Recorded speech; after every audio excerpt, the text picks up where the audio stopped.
collège de Sainte-Eulalie, quand je viens ici, je suis tellement heureux. Ça a été le premier collège de mon canton qui a été construit, qui a été neuf. C'est celui-là que j'ai voulu commencer à faire. Avec vous, là, vous étiez dans l'équipe municipale, avec Serge, je lui ai dit, trouve-moi un terrain, à Serge de Cluj, et on a construit ce collège qui a été le premier avant la décentralisation, avec les collèges de Lège, de Peugeard et de Véra. Avant la décentralisation, j'ai dit, il faut construire des collèges.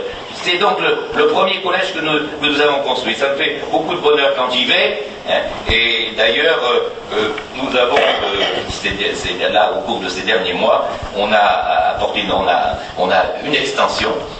On a fait une extension avec une amélioration très nette. Hein. Tout ça, n'est-ce pas, qui évidemment pèse pour les finances. Mais moi, j'en suis très heureux. Puis en plus, il y a un collège avec des résultats au brevet des collèges qui est remarquable.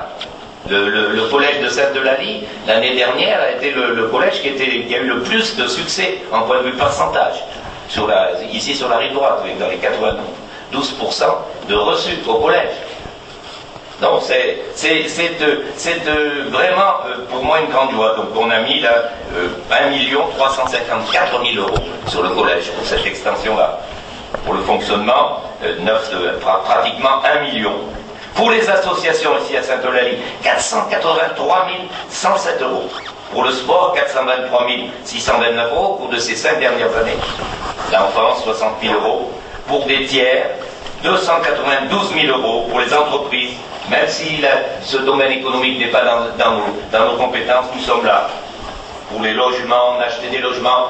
Quand je vous parlais avec Madame Bialka, on avait lancé l'idée du centre social. Le conseil général était le premier pour acheter ces logements là-bas, pour faire en sorte qu'on puisse acquérir, tu l'as dit tout à l'heure, qu'on soit propriétaire de manière à en finir plus vite avec ces logements qui n'étaient pas dignes finalement. Même si un certain nombre de propriétaires ont toujours fait des efforts, enfin beaucoup de marchands de sommeil ne l'ont pas fait. Pour les équipements sportifs, je l'ai dit, pour l'enfance et la jeunesse, je vois 130 000 €, logement, acquisition, logement, quartier des ruraux, voilà, on a toujours donné toutes les années pour acheter ces logements. L'assainissement, les réseaux téléphoniques, la voirie, hein. On peut trouver pour le sport, je l'ai dit tout à l'heure, plus de 400 000 €. Les jardins d'Acazoul, 297 336 € dans la politique de la ville, pour le CLSH, le centre d'hébergement, les centres de loisirs sans hébergement, merci, hein, pour les centres sociaux, les apprentissages culturels, jeunesse sportive, l'enfance, Calais-Roussel, Petit Bruit, etc. Les entreprises, on a aidé aux investissements de production. Je vois que la coopérative Les Vergers de Guyenne, le jardin Grenadine, la moulure bordelaise, la politique qu'on a créée, chers amis, le Créagir, créé en Gironde, pour aider les jeunes qui se trouvent licenciés, mais qui ont envie de faire autre chose, de s'en sortir. Nous avons aidé beaucoup, là, je vois, dans cette optique, là, n'est-ce pas, de redonner espoir à tous ceux qui se trouvent sur le bord de la route.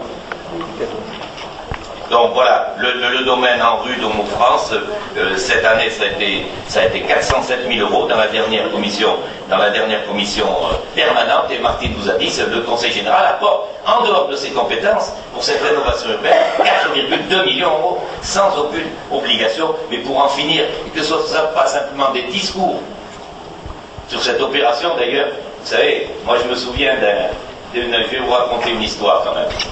1965, René Cassagne me demande, j'étais jeune professeur, mais j'avais 27 ans, me demande de devenir son suppléant. Et au même moment, j'étais désigné, c'est vrai, par mes amis, à mon insu, candidat dans le Blayais. Donc, j'hésite un moment, et puis finalement, j'accepte d'être dans le sillage de René Cassagne.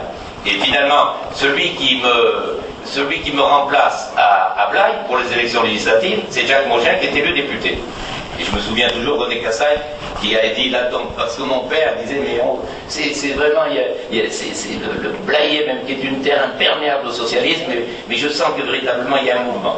Et René Cassagne, quand il apprend que Roger est élu, alors que moi normalement je devais être là-bas, il me dit, mon père est plus fort que nous, il me dit c'est un véritable sorcier. Tout ça pour vous dire que je venais toutes les semaines, j'étais prof ici au collège. Un jour je m'arrête à la mairie de Senon, je frappe, entrer, je vois René Cassagne qui était en train de bavarder. Et je dis, excusez-moi. Il me dit, non, entre. Il me dit, assieds-toi, tu connais pas physiquement, mais tu le lis, ce monsieur. Bon, je m'assois. Et puis, à un moment donné, il me dit, c'est Jérôme Canard. C'est-à-dire que le journaliste, ou un journaliste qui signe, vous savez, dans le Canard enchaîné. Et là, Jérôme Canard venait vérifier auprès de René Cassagne comment ça se faisait que l'autoroute, à un moment donné, fait des courbes.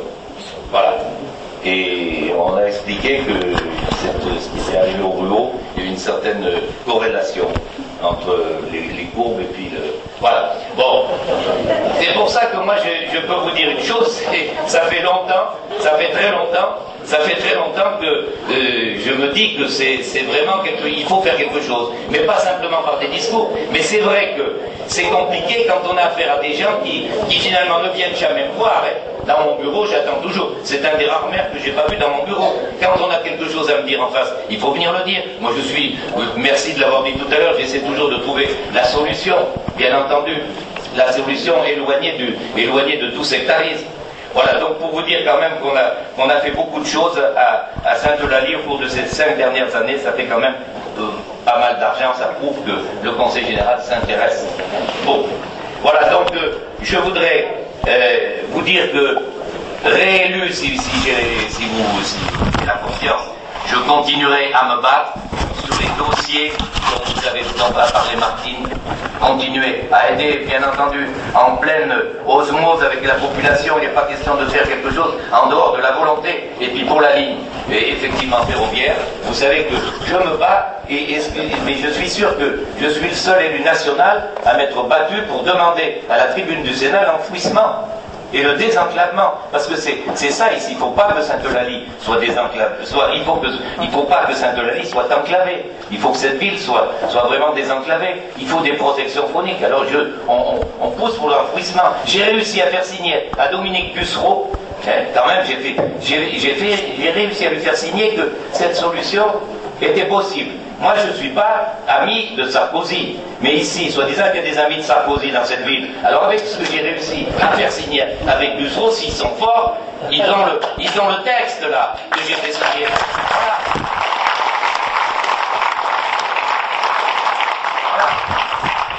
Ça a été difficile parce que Bussereau, il a compris. Et Gilles était là comme témoin avec le négociateur, Lieberman. On a été très fort. Martine aussi était là. Voilà, donc vraiment, moi je pense que j'ai fait mon devoir, le Conseil Général a fait son devoir.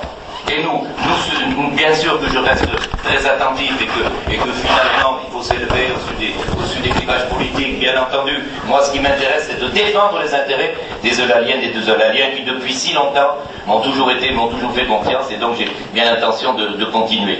Je voudrais dire aussi que merci, cher Nicole. Je voudrais vraiment remercier Nicole. Vous avez vu cet engagement, cette passion de Nicole, qui est une femme aussi qui est tellement proche des autres, qu'elle a le sens de l'altérité. C'est la raison pour laquelle elle est avec moi, n'est-ce pas, dans ce combat, pour davantage de justice sociale, naturellement, et pour un département plus fraternel.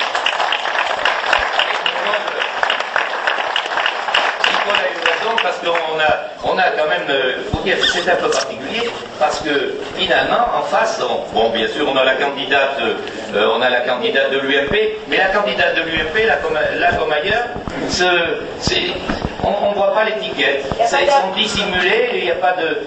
Ils avancent masqués. Et moi, je disais hier au soir, c'était en Barès, je disais hier au soir, moi, ces candidats ou ces candidats sans étiquette, ça me fait penser à ces ces colis sans étiquette, vous savez, ces colis qui sont sans adresse, et vous savez ce qu'on en fait dans les aéroports. Voilà, alors oui, mais faites-le dans les urnes, et il n'est pas question d'être violent, mais quand même, franchement, qu'on puisse au moins avoir qu'on n'ait pas honte de ses convictions. Voilà, et donc cette candidate-là, qu'on connaît nous autres, là, qui est directrice dans une école que j'ai fait construire, d'ailleurs cette école maternelle, et que j'ai accueillie, cette dame-là, je me souviens, il y a un certain nombre d'années, mais il y a Anne-Marie qui était à côté, là, qui s'en souvient, qui était bien ennuyée. Voilà, et je m'étais battu pour qu'elle ait un logement, mais bon, c'est normal, moi je ne regrette pas. Je ne regrette pas du tout. Mais c'est curieux qu'on vienne nous parler d'un certain nombre de choses. Quand on ne sait pas, il faut quand même qu'on fasse peut-être bien attention, il faut connaître, parce que quand on me dit que j'ai donné 1 million d'euros de subvention pour les écoles d'Ambarès alors que ça ne relève pas de mes compétences, alors là franchement, vous vous rendez compte? Je subventionne les écoles d'Ambarès, et c'est vrai qu'on est en dehors de nos compétences, mais franchement, une directrice d'école qui me reproche, c'est écrit dans la presse, dans le journal, une directrice d'école qui s'affiche de droite d'ailleurs. Vous savez, ça tu l'as dit toi tout à l'heure, ça c'est quelque chose d'inacceptable. Quand on franchit la porte d'une école, on laisse ses convictions à la porte. Parce que le métier d'enseignant, c'est comme ça. On reçoit toutes les formes de pensée. Voilà, on respecte toutes les idéologies, toutes les croyances, etc.